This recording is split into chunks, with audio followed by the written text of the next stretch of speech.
ସନ୍ଧ୍ୟା ବର୍ଣ୍ଣନା ମଧୁସୂଦନ ରାଓଙ୍କ ରଚିତ।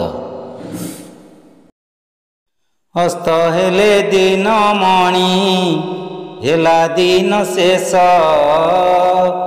ଆସି ରଜନୀ ରାଣୀ ଧରି କଳା ବେଶ, ଧରି କଳା ବେଶ। ସନ୍ଧ୍ୟା ହେଲା ବୋଲି ପକ୍ଷୀ ଗଣ ରାବ ଦେଇ ଯେଝା ବାସେ କରନ୍ତି ଗମନ, କରନ୍ତି ଗମନ।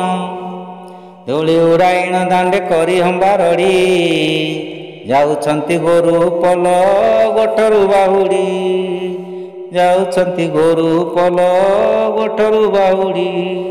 ହଳ କାମ ସାରି ଚଷା ମହାନନ୍ଦରେ, ନାନା ରଙ୍ଗେ ଗୀତ ଗାଇ ବାହୁଡ଼େ ଘରେ।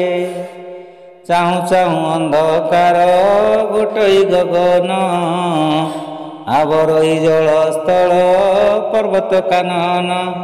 ରତ୍ନ ଦୀପାବଳି ପ୍ରାୟ ତାରା କୋଟି କୋଟି, ଜଳୁଛନ୍ତି ଆକାଶେ ହୋଇ ଗୋଟି ଗୋଟି, ଜଳୁଛନ୍ତି ଆକାଶେ ହୋଇ ଗୋଟି ଗୋଟି।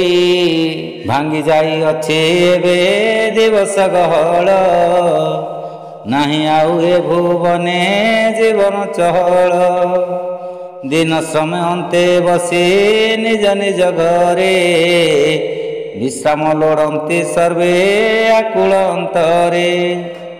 ଧୀରେ ଧୀରେ ଆସୁଅଛି ନିଦ୍ରା ନର ନାରୀ ଗଣ, ତାହାର ପରଶେ ଏବେ ମୁଦିବେ ନୟନ, ତାହାର ପରଶେ ଏବେ